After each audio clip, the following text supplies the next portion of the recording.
सुप्रभात। भगवान का समझकर भगवान के लिए करो, भगवान का समझकर भगवान के लिए करो। परमपिता परमात्मा ने हमें हमारी आवश्यकता की सभी चीज़ों को हमारे पैदा होने से पहले ही मुहैया करा दिया है।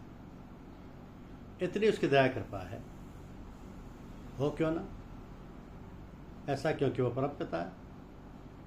तो पिता भी कभी नहीं चाहता कि उसकी संतान को कुछ दुख मिले, मगर कर्म की गति महान है और कर्म का फल तो अवश्य भोगना होगा। तो हर प्राणी को, हर मनुष्य को खास तौर से सोचना चाहिए कि हमारा कर्तव्य क्या है और हम उसे कैसे करें, कैसे निभाएं, उसको पूरा करें। तभी तो हम अपने हर कर्तव्य और हर जिम्मेदारी को ठीक तरह से निभा कर सकेंगे। इसलिए मनुष्य को चाहिए कि वो भगवान का सहारा और आसरा पकड़े रहे और अपने कर्तव्य का पालन करता रहे।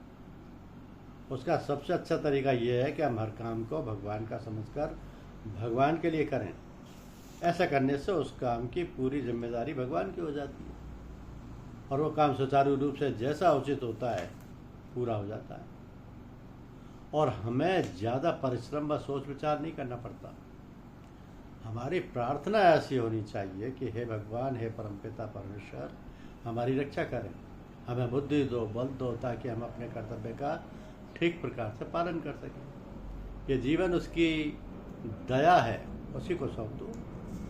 ये जीवन उसी की दया है, उसका दिया हुआ है, उसी को सौंप दो और अपने कर्म बंधन से मुक्ति पाओ। यही हमारा ध्येय, यही हमारे कर्तव्य होना चाहिए। क्योंकि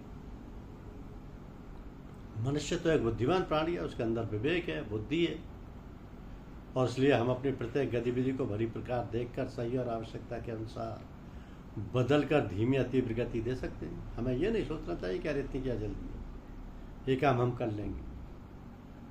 लेकिन होने को कोई नहीं जानता कि कब क्या हो जाए। इस कारण ढील देना, लापरवाही करना उचित नहीं है। जितनी जल्दी हो सके और जिस प्रकार भी हम इस गतिविधि को उचित अनुचित का उपचार कर उसे आगे बढ़ाएं, प्रयोग की दिशा में संयम और विवेक द्वारा उचित रूप से आगे बढ़ाएं। धन्यवाद।